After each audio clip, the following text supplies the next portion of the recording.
अरे यारवा हई पढ़ेले कि पढ़ावेले? आवा बताई हम का करेला। तब बताव ना, पढ़ेलो कि पढ़ावेलो? त सुन, हम ग्रेजुएट बानी।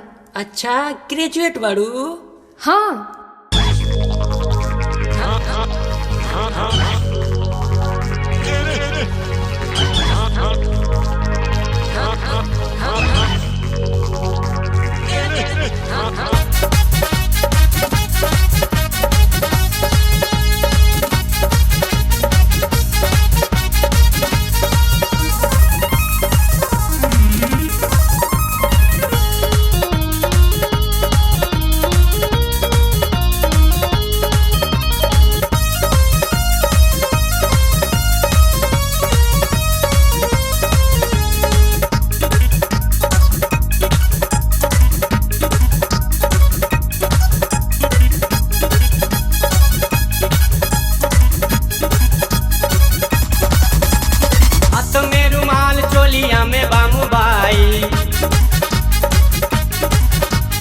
लटकत बैग में कॉलेज वाली फाइल,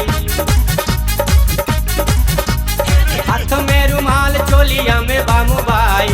लटकत बैग में कॉलेज वाली फाइल, 10 में पढ़े लिखे है हम ग्रेजुएट, लागे बड़ी अप टू डेट। केस कटावा के करावे के सेट, लागे बड़ी अप टू डेट।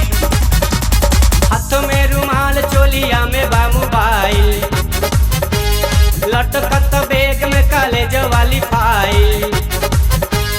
हाथ में रुमाल चोलिया में बा मोबाइल, लटकत बैग में कॉलेज वाली फाइल। 10 में पढ़े लिखे है हम ग्रेजुएट, लागे बड़ी अप टू डेट। केस कटावा के करावे के सेट, लागे बड़ी अप टू डेट।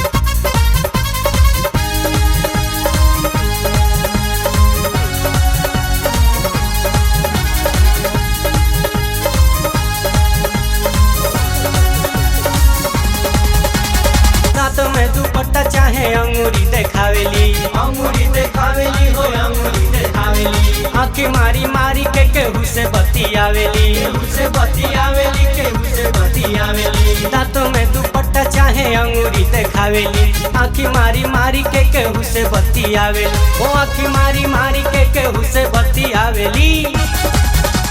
गुट्टू का खाली साथ पिए सिगरेट, लागे बड़ी अप टू डेट। केस कटावा के करावे के सेट, लागे बड़ी अप टू डेट।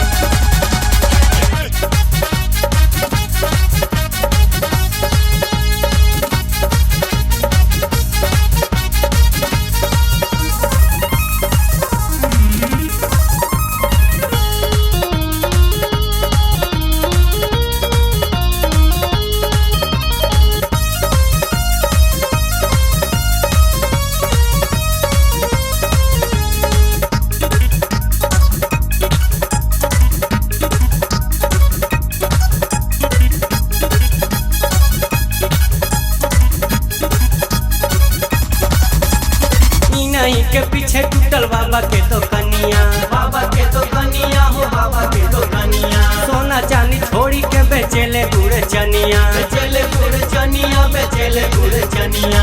नहीं के पीछे टूटल बाबा के तो कनिया, सोना चांदी छोड़ी के बेचेले गुड़ चनिया। सोना चांदी छोड़ी के बेचेले गुड़ चनिया। होटलों में जाके माजे कप या प्लेट, लागे बड़ी अप टू डेट। केस कटावा के करावे के सेट, लागे बड़ी अप टू डेट।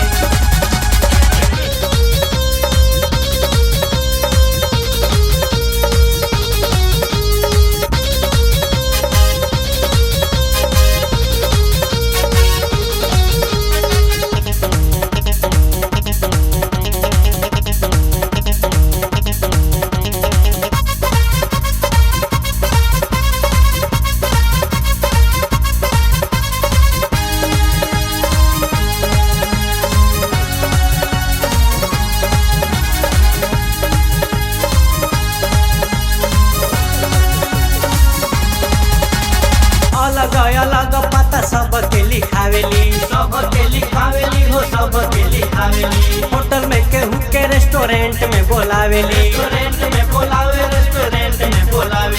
अलग अलग पता सबके लिखावेली। होटल में केहू के रेस्टोरेंट में बोलावेली वो होटल में केहू के रेस्टोरेंट में बोलावेली। चाहे ले धनंजय एगो मिले खातिर डेट लागे बड़ी अप टू डेट। कैसे कटवा के करवावे आके सेट लागे बड़ी अप टू डेट। हाथ में रुमाल चोलिया में बा मोबाइल लटकत बैग में कॉलेज वाली फाइल। हाथ में रुमाल चोलिया में बा मोबाइल लटकत बैग में कॉलेज वाली फाइल। 10 में पढ़े लिखा है हवी ग्रेजुएट लागे बड़ी अप टू डेट। केस कटवा के करवावे आके सेट लागे बड़ी अप टू डेट। केस कटवा के करवावे आके सेट लागे बड़ी अप टू डेट। केस कटवा के करवावे आके सेट लागे बड़ी अप टू